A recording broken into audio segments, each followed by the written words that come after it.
Hello, everyone, and welcome on into the Betting Pros podcast. It is officially week.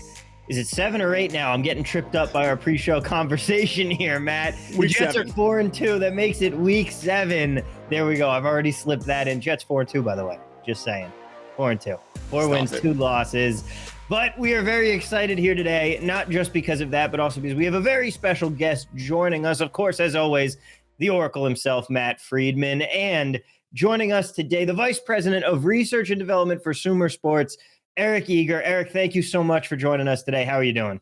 I'm doing great. The season's been it's flown by so far, and I'm really excited to get to chat some football with you guys. We're excited to have you too, but let's start off the bat talking about Sumer Sports. What exactly is it that you guys are doing over there, and how is it that really you're trying to change up the NFL landscape? Yeah, I mean it's a very cool collection of people. I have the Sumer Sports Show with former Falcons GM and CEO of Sumer Sports, Thomas Dimitroff. A little bit of a change up from my old podcast, the PFF Forecast, where George Shahuri and I mostly talked about gambling and things surrounding the league. Thomas and I are talking a little bit about gambling, but a lot of talking about team building and things like that. The PFF had grown so much during my time there that I was doing a lot of stuff internally for teams, and then obviously I had the forward-facing part with gambling and fantasy football and things like that, both college and pro. Sumer, great group of people. We're working right now on basically looking at how to help roster optimization, which is using a lot of the stuff that I had worked on at PFF, sort of indirectly, and then a lot of the stuff that really smart folks like Paul Saban worked on at ESPN, Sean Clement worked on it, with the Dolphins and the Ravens, and obviously Thomas's subject matter expertise with the Patriots and the Falcons, and so forth. So right now, really working on some stuff internally for teams.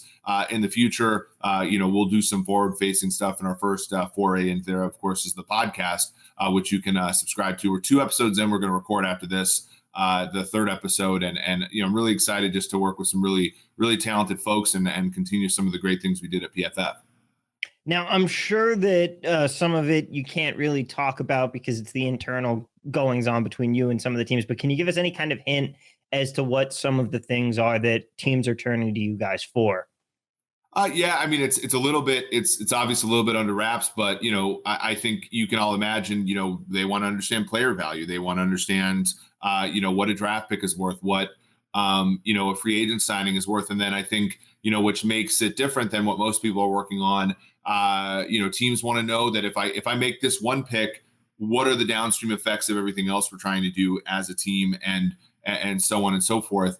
It's kind of like a holistic approach, and me specifically, whether it's stuff that I've built for linebackers biting on play action using tracking data, or PFF WAR and stuff like that. A lot of that is compartmentalized in a vacuum kind of stuff, which is tremendous and has pushed football analytics forward. But I think what's cool is like the next question, which is how do all these pieces fit together? If I try to run this style of offense, how much more valuable is a guy like Trent Williams versus if I have an offense with Patrick Mahomes and turnstile left tackle, maybe you can still have the second best EPA in football. So there are a lot of just really cool interconnected parts of football that make this job, pretty fun.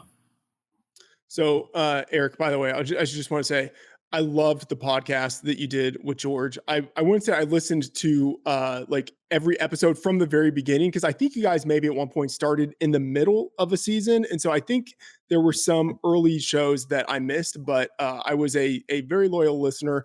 So thank you for everything you did for the printing press, not the syndicate now, the former syndicate, but the printing press. It was a fantastic show, and I still listen with George and Ben on it. But you are missed. You were missed on that show. But it's great to have you on the show. But yeah, I appreciate that. And it was 4.5 years. It's sort of like I said this when I tweeted it out, but George and I remain great friends, and he and I are very different in a lot of ways. So I feel like 4.5 years. I took 4 years to get my college degree. I took 4 years to get a PhD. I spent longer in the school. I feel like I got a degree in being George's friend, which I don't know if this feels like a long time. So one of the things that you guys would always focus on, quarterback valuation, because as much as everything else matters, quarterback value is the most. And there's a situation this week where there's a lot of quarterbacks in flux. So looking at Thursday Night Football, there's the question of whether Jameis Winston is coming back or if Andy Dalton will start another game. And then a number of other quarterbacks. Carson Wentz is out. Dak Prescott, it looks like he's returning. Tua Tagovailoa, it looks like he's returning. Mac Jones, he might be returning this week. And so kind of big picture question, how is it that you go about determining what a quarterback is worth relative to the spread? But then, of course, that takes his backup into account as well. But so kind of the process of thinking about quarterback value in general, and then the guys who are in question this week, how is it that you value them? Yeah, it's a great question because, when we made a number at PFF, it was a combination of a number of things. So we had the ELO rating that we built, which, if you look at R squareds in sample, it'll track with the Vegas number, like at, R squared of 0.75, 0.8. So you can get 3/4 of the way to understanding the variance in the Vegas spread just by looking at this ELO metric, which only is backward looking and is really just like the anchor of all, power ratings. And I think, even it's sort of mimicking what a bookmaker who keeps power ratings by themselves is doing, right? Like, oh, this team's a -7, this team's a -3. And so you add in home field or whatever, and you start with a number. But then, of course, from there, you have to refine. And we had, something called opponent adjusted grades, which took the play-by-play grades, adjusted for how good the opponent is, because the raw PFF grades that you see, on the website are not adjusted for opponents. So you have to adjust for that. That was another model that came into the ensemble. And then there was a quarterback only model that put in there. And basically all of those things you would give different weightings, because we've seen it a number of times. Like when you look at Dak Prescott's out on Sunday Night Football against the Vikings last year, and that number moves from -2.5 to -4.5. And I do think, for example, that Dak's worth that many points, even crossing 3. But at the same time, are you overreacting to that? Was the initial -2.5, including the likelihood that, at least a small probability that Dak Prescott, coming off of a calf injury, was going to miss that game? And right. So there were a number of games last year where closing line value would be negative, and the team, with Colt McCoy starting, for example, for Arizona, winning twice, you'd have just overcorrections in the market. So it's incredibly important to ensemble, because there are, just if you just focus on one variable in football, you can often be led astray because there's so many interconnected things that cause, a number to move. But, just in and of itself, and you can go to PFF and look at the power rankings page, we put what we thought the point spread value was for every single quarterback up in the power rankings page. And that, generally speaking, will guide you a little bit. But basically, we took PFF WAR, how many wins you were worth, per 1,000 snaps, because some guys get injured. You divide that number. Now, a win this year is actually worth less than a win previous years, because scoring is at as low as it's been in a long time. But generally speaking, you take the number of points a player was worth, or a number of wins a player was worth per season, divide that by 40, or, for a normal season, that would give you kind of an idea. And then you would adjust based upon that, because there are, obvious, I think, places where a place like PFF WAR would be wrong. Take, for example, a Jimmy Garoppolo type player, who I think is more than the sum of the parts, or less, or you take a guy like Patrick Mahomes, who I think if you take him off that Kansas City team, Andy Reid, as he did with Matt Moore a couple of times, you'd probably still get better than you'd think, weirdly, even though Patrick Mahomes is probably the best quarterback in the league. So there are a number of different instances there where, you have to adjust manually, and the folks still at PFF do that. Guys, real quick, I want to talk to you about Sleeper. Sleeper is the fastest growing fantasy platform today with millions of players. You probably already have a fantasy league on there. My friends and I changed over this year, and I absolutely love it. It's a game-changing product unlike anything else in the industry. And now you can win on Sleeper by playing their new over-under game. It's super simple. First, in any sport, choose 2 or more players that you like and pick the over-under. For example, rushing yards in a football game or number of points in a basketball game. Then, choose the amount of money you want to enter into the contest. If you pick correctly, you can win anywhere from 2 times to over 20 times the money you put in. The main reason I'm excited about Over Under on Sleeper is that it's the only app where I can join my friends' contests and play together.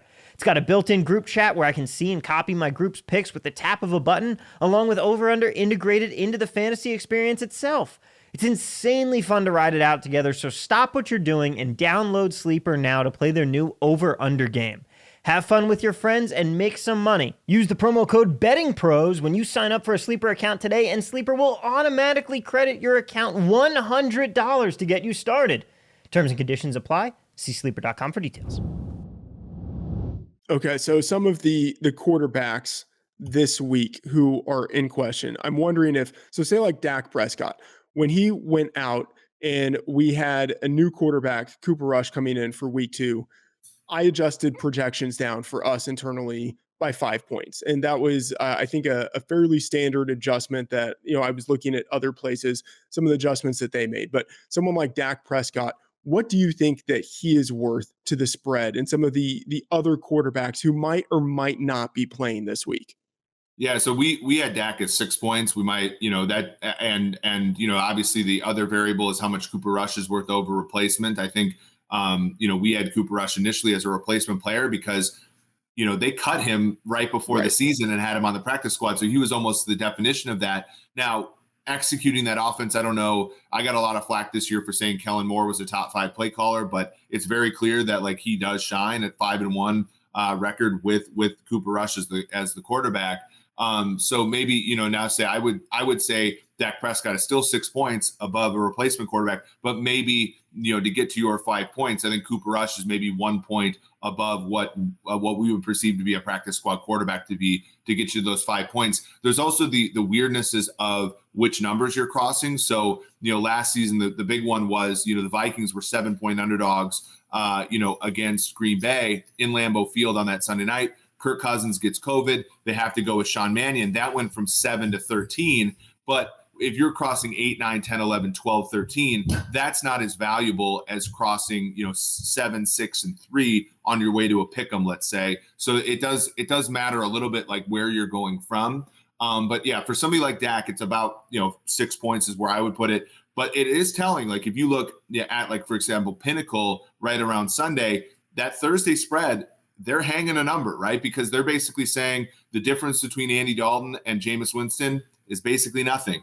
I think with New England, they hung a number up there. They're basically saying Bailey Zappi and Mac Jones are about the same. And those are telling things. And frankly, that, when we take those anecdotes, you don't get to see that much. We got to see Aaron Rodgers gone 1 game for Jordan Love last year. We get to see Dak for a few games. You sort of use those as anecdotes. Now, I was going to ask you about the Saints specifically and Andy Dalton and Jameis Winston, but you already answered that. So how about instead we talk about Bailey Zappi for a minute here? Because as much as the Dak Prescott, Cooper Rush quarterback controversy that I say with heavy air quotes there was just Jerry Jones manufactured, I feel like watching Zappi play for a couple games here, could there actually be something to this? How much is he really not that a fall off from Mac Jones, or is this really about 1-for-1 so far? Yeah, I think the weird part is this might just be like a distribution aspect. Like I think when you have a quarterback that's taken at 15, the ceiling is just a lot higher, and you have and maybe the floor is low. We've seen like last year's draft, the 2021 draft, like the floor for all these quarterbacks is incredibly low, including Mac Jones. With Zappi, you probably have the same floor and maybe not all that different of a median, but with Zappi, you probably have a lower ceiling. Now with Mac Jones, you weren't getting that ceiling with Joe Judge and Matt Patricia sort of tag teaming the play calling. So for all intents and purposes, like they're the same quarterback, even though I think when you think long-term about who should be the QB for this team, it's Mac Jones, because whenever, if he decides to figure it out, or he does figure it out and they have the players around him, they can be a solid side. I think with respect to this season where they're running the football a lot and they're kid gloving the offense, I don't really see much of a distinction between Zappi, who is kind of like, and I don't mean this in a bad way, but he's kind of a Kyle Orton where, like, you can put him in and he's not going to mess things up if everything goes well. But you would much rather, the Bears back in the day would have rather had Grossman than Orton in there, even though their averages were about the same. Grossman clearly had a bigger upside that he never realized. That I think is kind of the same thing here, where Mac Jones isn't great, but if everything hits, that draft capital being the 15th pick, I think you'd prefer that over a guy whose draft capital is much weaker. How about this weekend's game in particular? Because they're playing the Bears on Monday night. It's still up in the air right now with the extra day if Mac Jones is going to be able to come in. This line is sitting at 8. Do you see it moving in any way once we get an affirmative one way or the other? Again, also with Bill Belichick, we might just not get an affirmative until someone walks out on the field. Right. And the question is like all these things move in certain directions. Like I think the narrative right now is that like Bill Belichick is going to beat the heck out of a young quarterback. Right. And so you've seen that number open around 7. It moved out to 8. And I think almost all of that has to do with the narratives associated with Belichick against young quarterbacks, Belichick against bad offenses, more so than it is Mac Jones, Bailey Zappi. But I also think that there's probably a little bit of trust in the process of Bill Belichick saying, look, we don't know who the quarterback is, but we know that the best coach of all time is going to pick the better of the two guys. He's done it repeatedly. So, basically what they're probably putting in as a placeholder is the quarterback for the Patriots on Monday night is going to be the better of the two players at the time. And that's worth maybe a half a point in New England's direction. It's interesting. So you mentioned that this line had opened maybe around 7, and we even look, further back in the past in the preseason, that number was 6. On the look ahead, it was 6.5, and then it's continued to move that direction. We've also seen similar movement in that way with looking at Tampa Bay and Carolina, just a totally disgusting game. But this number in the in the offseason was around 5.5. On the look ahead, it was 9.5. It opened on the early line at 10, and now it's at 11. And there's just so much that has gone wrong with Tampa Bay this year, but even so much more that has gone wrong with Carolina. Yep. How is it that you are reading the market movement over the past months that we've seen from that original, offseason number of 5 to where we are now? Well, I think everybody was sort of open to the idea in the offseason that Carolina was going to have some sort of upgrade at quarterback over Sam Darnold. And, when Baker Mayfield came in, we were saying, okay, he's injured last year. The prior season, he wasn't great, but I put him, Mayfield at about a 3.5 points above replacement. Now, seeing as how he's played, he's probably more like 1 or 2 points above replacement. So you get a movement fundamentally in who Mayfield was. Right. And then from there, you have Philip Walker, who last week, was basically a replacement level quarterback, not only in ability, but also in what they asked him to do, which was hardly anything.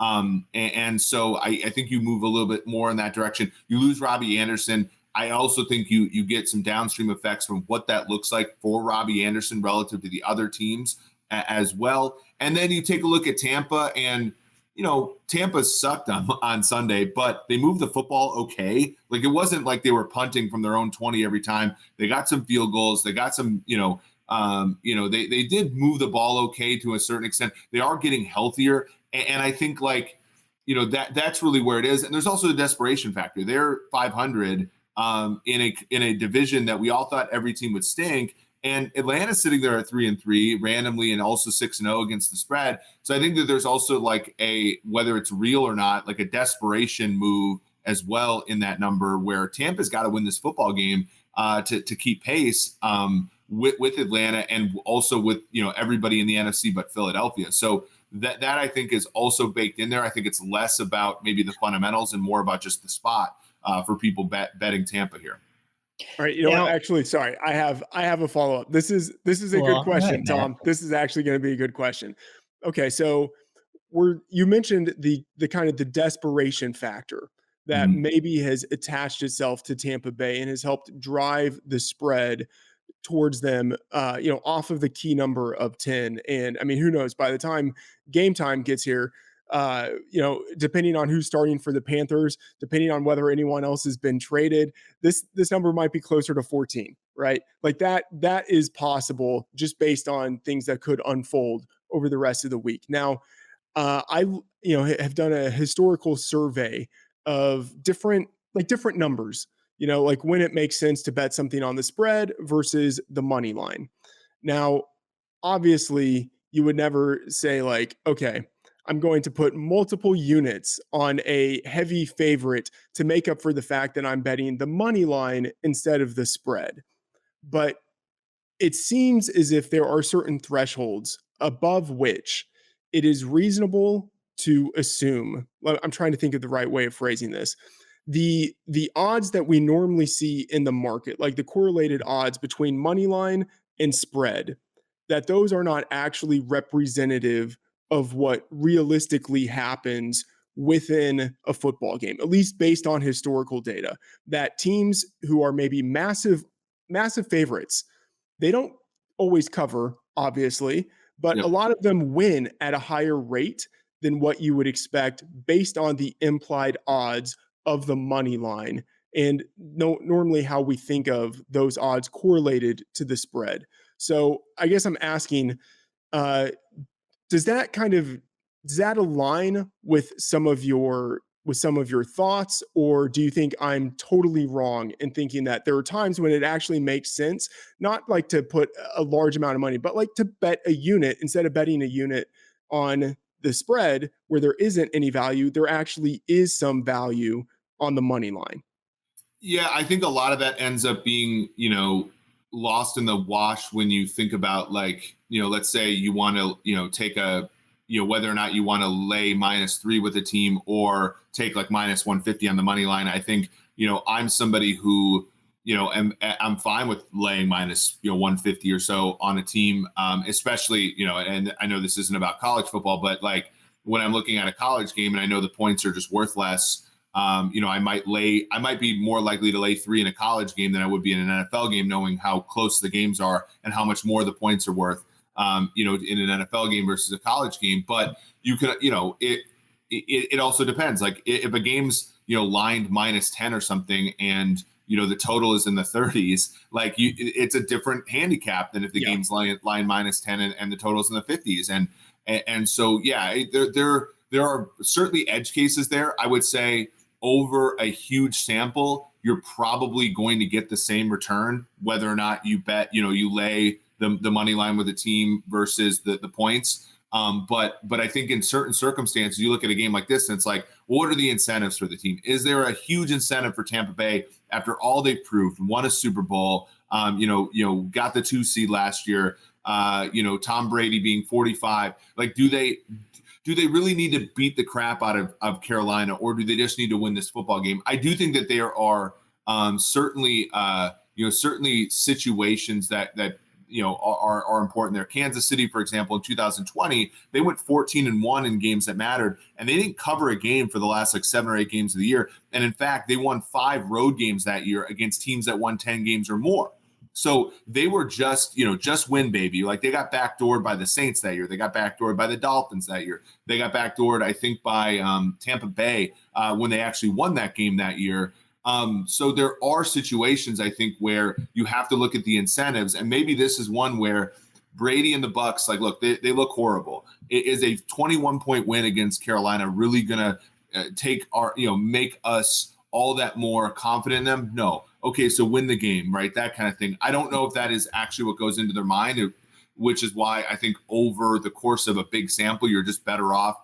If you like money lines, just bet money lines. If you like spread, just bet spreads. And there are going to be, and you can look at places like BetSam for this or Fantasy Pros for this, where, you just see like the misalignment, right? And the best available number might be a money line, and it might just be a dull book that hasn't moved yet. Just take the best available price type of thing. But I think you have a point to a certain extent. And it is important to mention with that, especially maybe not when you get up to the 14 level, but if you're looking at a game that's say 1.5, 2.5, you can do the calculations. Like there is a numerical value of -2.5 at -110 is the equivalent to this price money line. And if you have a better price than that on the money line, the answer is take the money line. And if the price is better on the spread, obviously the answer is to take the spread. That's how I like to look at it with those smaller spreads when I'm trying to decide between money line and spread. Yeah, absolutely. I think it really is about, just maximizing profit, right? And I think, over time, football is such a small sample game that, again, you're looking, once you enlarge the sample, obviously you can get statistical power with that. But you're also going to ignore the very real things that are happening in a football team, much like with the 2020 Chiefs, where it was just like, let's just get out of these games with W's. Let's not worry if every single game is -9.5. It's just like, maybe that isn't something to bet. The other tool you have in the toolbox as a bettor are also alts, right? So, for example, if you want to take down, maybe you don't want to bet Tampa Bay money line, but maybe you want to bet them -5.5 and just be like, lay a bigger price there, or bet them -19.5 and get some more. Like there are certain situations. I remember last year when the Chiefs played the Raiders in Vegas on Sunday night, like I was like, look, this is a -2.5. I could totally see them losing this game, but I do think if they win, they're going to hit on all cylinders. So let's bet -6.5 at a big payoff. Let's bet -9.5 at a big payoff, and so on. So that's another tool that you have. You don't just have to bet the spread as it's given to you at -110. That's very true. And I like the thought process there, because I've definitely had that same thought of saying, oh, hey, this game seems pretty close, but in the same vein, if they're going to win it, they're going to beat the brakes off of them, or they're going to lose it. So let's bet it the other way. One game that is very interesting this week, though, especially after the market movement from last night, the Jets and Denver moved from 3.5 in the look ahead. It's 2.5 now. It was 3 in most shops before Denver played on Monday night here. As a Jets fan, especially, this feels like the letdown spot has to be coming. And now I believe in this team. And I'm looking at this game. I understand the home field advantage Denver has just by being in Denver, but this Broncos team, they do not look good right now. And it seems like every week Russell Wilson is just having a bad game and then coming around and saying, oh, well, I have this injury now. What's going on in Denver? And do you think that this line should maybe continue moving in the direction it is towards the Jets?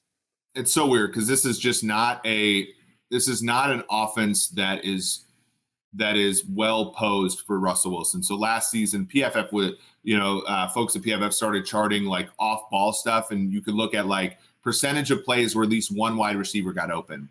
And last year, the Seattle Seahawks were a bottom 5 team in that metric, and Russell Wilson was a top 5 player in terms of hitting open receivers, meaning they weren't getting open better than other teams, but Russell was able within that offense to find the open guy.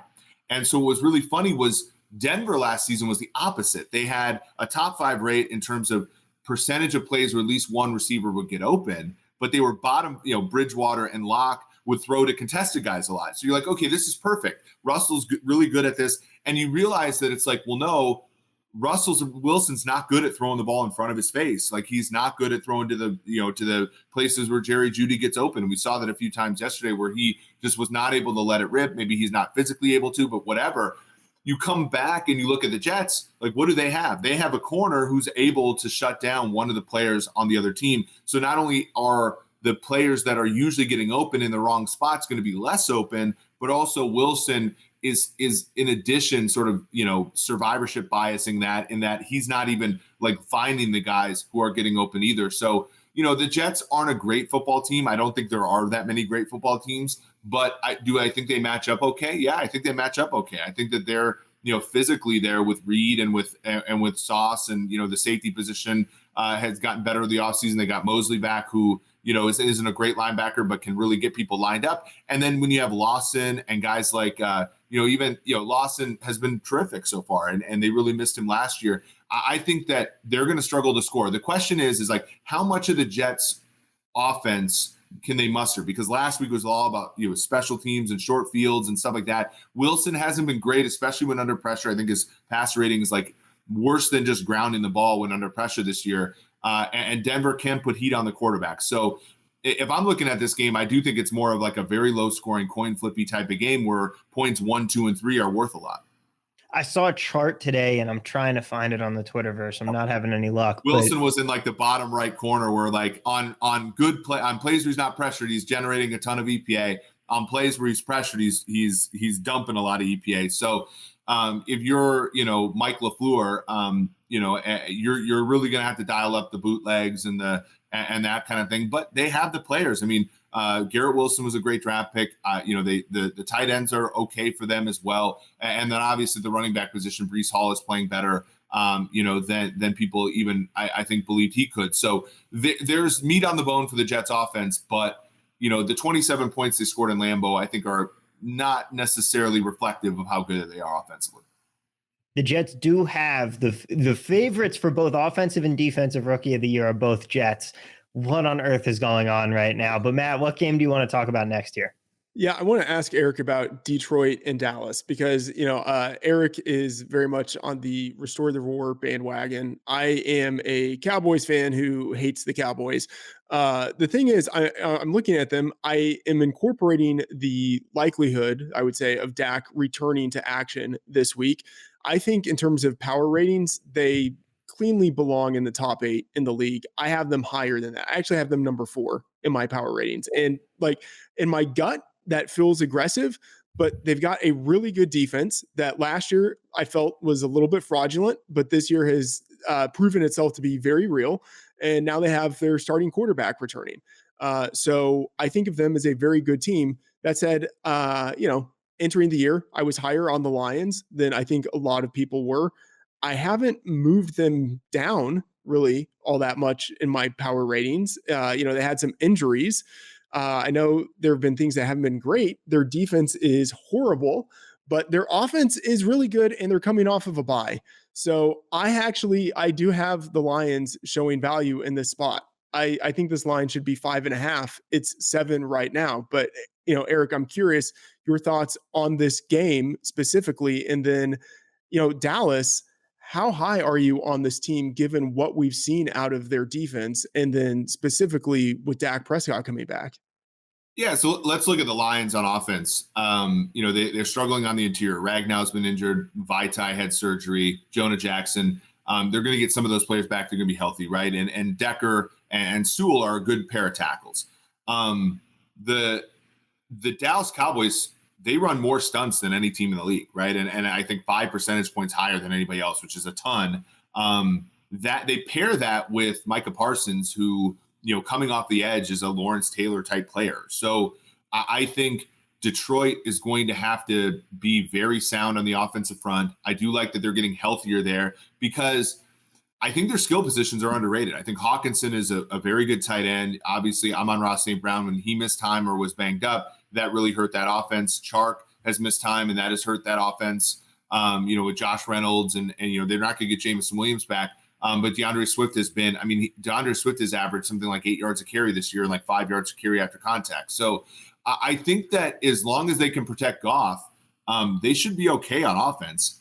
I think if you're a Lions fan and you're hoping for this bet, what you hope is what you got out of Dallas last year when Dak returned, which was a sputtering offense, right? Where Dak Prescott is simply, he's more of a rhythm guy. He doesn't have a great arm, so he's got to be on time and stuff like that. And in week 1 against Tampa Bay, they smothered him. Like he was, I think CeeDee Lamb had like 2 catches on like 12 targets or something crazy like that. And, they put the kid gloves on for Cooper Rush. They took them off for Dak Prescott. And, they went in Kansas City, scored 9 points. They had a few games after Dak came back from injury that were very underwhelming. And it culminated in a playoff loss where Dak was very underwhelming. And so while I think Dak is a good quarterback, and while I think long-term he's a great addition to this offense, they have to be careful this week not to look at a Lions defense that, has some good parts. Like I think Okudah has played really well this year. Aruwari is probably going to be back in the lineup. He was a guy that got interceptions last year,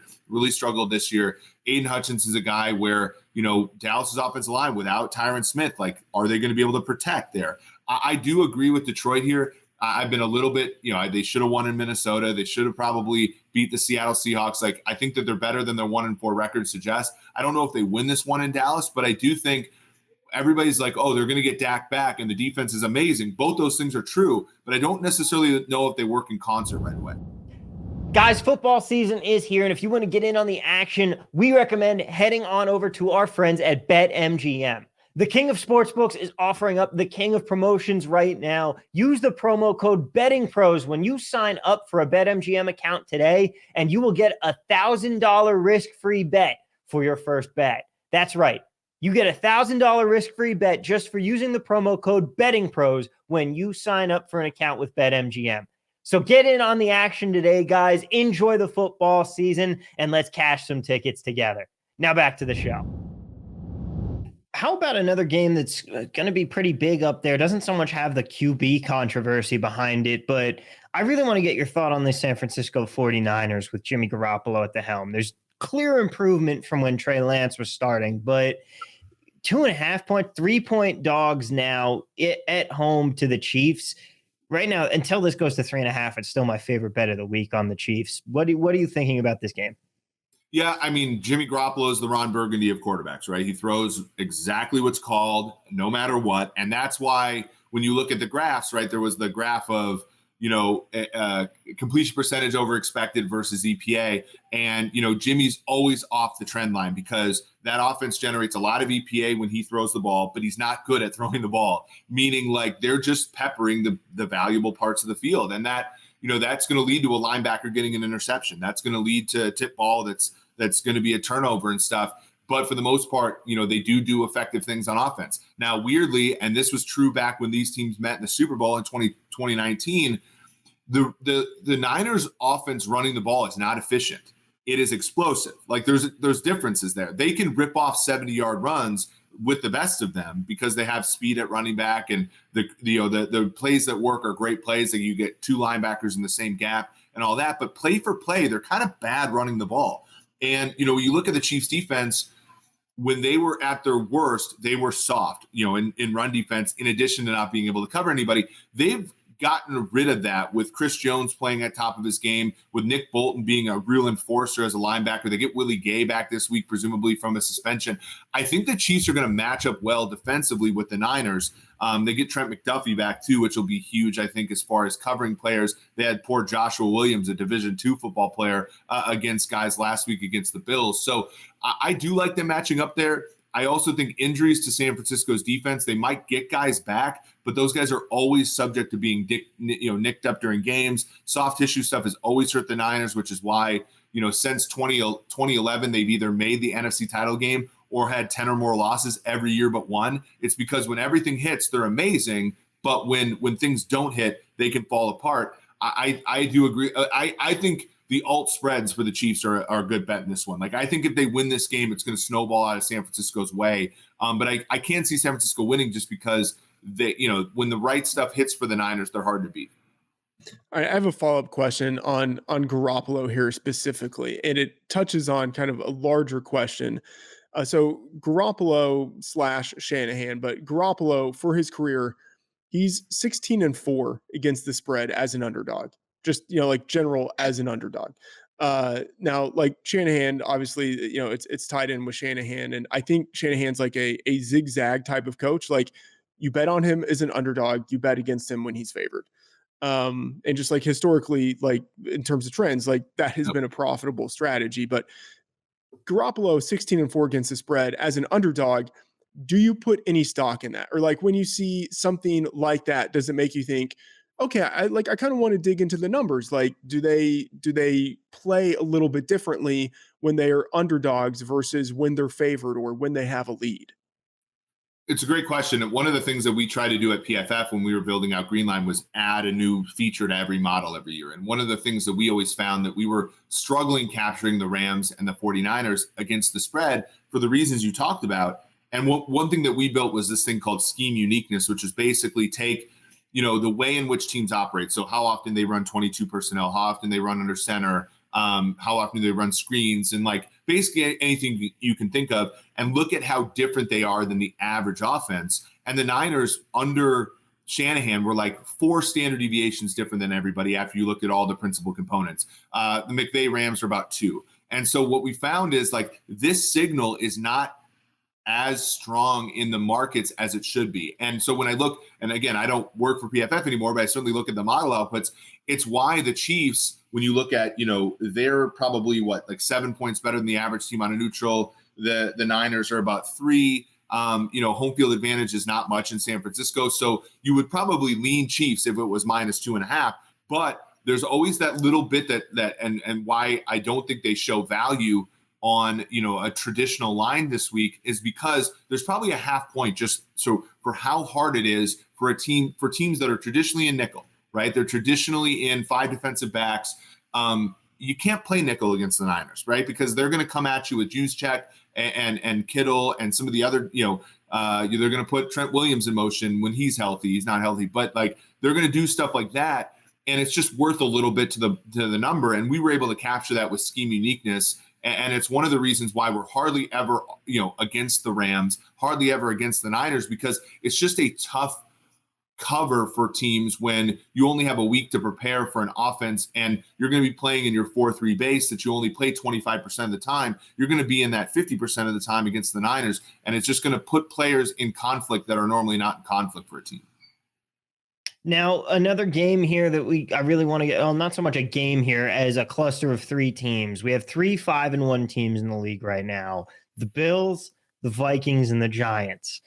One of these is very much not like the other two, but ignoring the obvious answer, who is the bigger fraud here? I mean, obviously Buffalo isn't quite as good as the Vikings or Giants, but of the Vikings and Giants, what is going on here? It feels like the Vikings snuck up to 5-1 even. Yeah, I would say, look, I think the Vikings are probably more real than the Giants are, because I actually don't think the Vikings are playing that well. I think they have the potential to. Now, the last 2 years, the Vikings started poorly, 1-3 in 2021, 1-5 in 2020, and then eventually they reached 500 both seasons. And that was because, their quarterback, Kirk Cousins, went from playing poorly, especially in 2020, to playing well. And that was enough to buoy them. But there was always reinforcements. In 2020, Justin Jefferson was not a starter, was not really playing much the first 2 years. They get Jefferson, they become a better team. In 2021, Christian Darrisaw, their first-round pick, sat out the first quarter of the season. He comes in. He's a pretty damn good left tackle, and that helped their offense. The hard part I see with this Vikings team is, look, they do need to play better. This is the worst that Cousins has played since he's been a Minnesota Viking, but there aren't reinforcements. Adam Thielen has been playing the whole year and not been very good. Dalvin Cook's been mostly famine, feast all season. The offensive line is healthy. Maybe you could say, okay, well, maybe he gets more comfortable in the O'Connell offense, and that's the boost this year. But the cavalry's not coming for the Vikings, and they haven't played that well here. So they need to play better, I think, to maintain it. The Giants are who they are. They've had injuries at wide receiver. Maybe that'll improve. They've had, they've struggled on the offensive line and they've struggled at quarterback. Maybe that'll improve. Defensively, they've had guys miss time. Leonard Williams, for example, missed time. And at the same time, though, you look at that coaching staff and they're dialing things up. Like they blitzed 70% of the time against Baltimore, and that worked. And there's an edge there. I think the Vikings are being very vanilla. They're being, and they're not playing particularly well. But if they improve at all with their schedule, they should be good. I think the Giants are kind of squeezing all the juice already out of the orange, and they're 5-1 and a kind of a fake 5-1. So I don't know if they can improve at all. So I think they're the bigger fraud in that way. But with the caveat saying, I don't know if the Vikings can improve. All right, one more question before we get to Thursday Night Football here. So, Cincinnati, a lot was made of the fact that they went to the Super Bowl last year, but a lot of sharp people, entered this year saying they could even improve as a team, as an overall unit, and still underperform, kind of general fan expectations. And then Atlanta, if I didn't have them power rated as the worst team entering the league, they were definitely in my bottom three. And you look at this game between the two teams in week 7. In the offseason, this number was 10. A week ago on the look ahead, it was 7. It opened Sunday night at 6.5, and now it is 6. So we have really seen these teams go in opposite directions here. And I've been impressed, not so much by what the Falcons are doing or like with Arthur Smith in general, but somehow this offense, even though I don't think it's that good, it's been good enough. What are you seeing when you look at these two teams? Yeah, the Falcons are just run blocking a lot better than what they had been before, right? They could not move the football very well last year, and it was all on Matt Ryan's shoulders. And we've seen with the Colts, like how hard it is when you put everything on that guy's shoulders to really have success, right? He's not, at this point in time, he was an MVP at one point, but he's not a guy that overcomes, difficult situations. Now with Mariota, they're running the football in early downs. He's part of that effectiveness. He's not having to be in the drop pack passing game that much. And, to be honest, I think he's performing extremely well. You add Drake London and obviously Kyle Pitts. I know Kyle Pitts is very frustrating for the fantasy folks, but he's a game changer as far as like moving the numbers on offense. Cincinnati weirdly was playing before this week, before Andy Dalton carved them up, was playing very good defensively. It was just on offense where, all the stuff that the analytics folks preach, that, sacks are a quarterback statistic. So you can get La'el Collins all you want, but he's still going to struggle with that. They had struggled in that department. Now, last week, they only ran 2 plays from under center. They got away. Like I live in Cincinnati, I go to a lot of Bengals games. Nothing takes the air out of that stadium like them lining up under center and handing the ball to Joe Mixon on 1st and 10, like nothing. And last week, they got away from that a little bit out of necessity to some degree, but also I think got a choice. If they stick with that offense and, just let Joe Burrow do his thing and maybe Joe Burrow learns to kind of avoid pressure, they can be good. And I think the Falcons defense is nowhere close to good enough to making them pay for some of his bad habits. But make no mistake, the Falcons offense has been good enough at moving the football to keep them in games. Like I would not lay the points with Cincinnati just because, I just think that the Falcons are too reliably good on offense. Now, Thursday night is, of course, coming up, which means we have another terrible matchup on tap. But this one, at least we have some offenses that might be able to do something interesting and give us a primetime game actually worth watching this season. Plus, the Saints continue their run for a bid at history as they take on the Cardinals in leg 3 of 6 of the Bird Gauntlet this season. They've already gotten 2 legs down. Can they continue this run here? They're 1.5-point underdogs in this game in Arizona. But when you talk about scheme, Arizona and Cliff Kingsbury have simply not been doing nearly enough so far this season, and it's clearly impacting that team so far. They sit at 2-4 right now. What do you make of this Cardinals team, and what are you looking at for Sunday night, regardless of who the quarterback for the Saints is? Yeah, the Cardinals are a unique scheme. It's just bad, right? Like that's the hard part about this whole thing is, and they do a pretty good job if you look at like perfectly blocked runs. Like they do a really good job of actually not making mistakes. I think the quarterbacks being able to run helps them a lot. But the receiver position is just uninspiring. You look at Dortch and Rondale Moore are 2 of the 4 shortest players, not only physically, but also an average depth of target in the NFL among the wide receiver position. So there's not an imagination there. Robbie Anderson might help them, but you have to protect long enough for Robbie Anderson to get down the football field. And, even though the Saints have gotten old and kind of bad on defense, like they have guys that can get after the quarterback. And Dalton's played really well. I think he's a top 10 PFF graded quarterback. He's put, the Vikings on the ropes. He put the, he put the Bengals on the ropes last week as well. For me, I think this is a pass, but if anything, it's a Saints bet for me. And it's probably Saints first half. If you looked at, the Cardinals and how they've operated in the first half, it's been an absolute atrocity. So, first quarter under, first half, the Saints, I think those are the only bets you can make. To be honestly, I had a ticket on Arizona against Vegas in week 2, like that is the only hope, right? As they get behind and they said, look, Kyler, you're on your own here. And he makes a ton of, basically low probability plays. That's the only way I think you can reliably trust Arizona. I was off them early in the season. I didn't think their defense was going to be any good. And they've kind of, they've kind of fulfilled that. Even though Vance Joseph, in my opinion, is a good play caller, like they just don't have the talent on defense, and then on offense, they're an absolute mess. So to me, it's New Orleans or nothing, and it's first half, first quarter unders for me because I just don't think that team comes out of the gate very fast.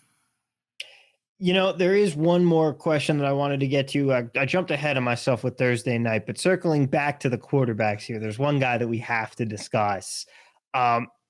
9th year in the league, Geno Smith, all of a sudden, second coming of Tom Brady. What's going on here with the stats? Is this sustainable for him for a full season? And where did this come from? Were there signs we weren't reading? There weren't signs. I mean, he was terrible last year in relief of Russell Wilson. I know they covered 2 of the 3 games that he played. Maybe it was all 3. I can't remember. I remember Pittsburgh they covered, and then Jacksonville, they blew them out. Look, I think that you look at quarterback problems around the league. You look at Rodgers. You look at even like some of the stuff that Mahomes has struggled with, even as being the best quarterback in football, possibly other than Josh Allen.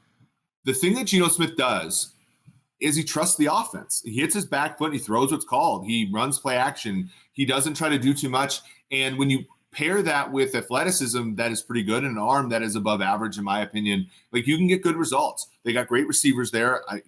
They're probably very happy they kept DK Metcalf. And the offensive line, they got Abraham Lucas and Charles Cross in the draft, and they both look very good. And that was, tackles they never gave Russell Wilson in the past. So it sucks because unfortunately what's going to happen is he's going to get a big contract. There's no middle-class quarterback contracts in the league. He's going to get 30, 35 million a year, and it's not going to be worth it. But right now, I think he's a very plus player for this team. And it's because he's, by hook or by crook, he's learned the lesson of like, trust your offense, because, there are very rarely, cases where quarterbacks can go off script and be successful. And he's certainly not one of them. But in a league where a lot of quarterbacks are going off script and being unsuccessful, he can stand out, and he has so far this year. Now, Matt, how about you for your Thursday night take, circling it back here? Yeah, I mean, this is very cleanly for me going to the Saints, and as Eric said, if you want to be on this game, I think it's Saints or nothing. I have this at a pick'em, so not like a world of value, the difference from 1.5 to 0, but man, anytime I can bet against Cliff Kingsbury is a home favorite, I'm gonna do it. He's 4-11 against the spread in that spot. Like, he's very good as a road underdog, horrible as a home favorite. So I think that there are actually, I think he actually does call a little bit differently, call the game differently when they have like a theoretical edge and they go even more conservative versus when they are underdogs and they get down and then it's just, hey, Kyler, go do something. And so like when Cliff Kingsbury is doing less, I think that actually is more for the Cardinals offense. And this feels like a game where Cliff Kingsbury is probably going to be doing too much. So I will be very happily going against the Cardinals in this spot. Well, thank you so much for joining us today, Eric. Where can people find you and the great stuff you're doing around the internet? Yep. So I'm at Twitter, Instagram, all that kind of stuff at @EricEager_. I do some TikToks with picks. And then my podcast, the Sumer Sports Show with Eric Eager and Thomas Dimitrov. It's supposed to be every single Wednesday. We have a lot of conflicts, so sometimes we'll go before then, but you can find that on YouTube, Spotify, iTunes, all those places. But that's basically where you can find me. Matt actually also has a TikTok, but instead of sports betting content, he's just doing the latest trending dances. But if you guys want to find that, you can find that at Matt F. The Oracle as well. And you can follow him on Twitter there, of course. Eric, thank you so much for joining us here today. Guys, best of luck this week. We'll see you back here on Thursday to break down the weekend slate in full. But for now, good luck and let's cash those tickets.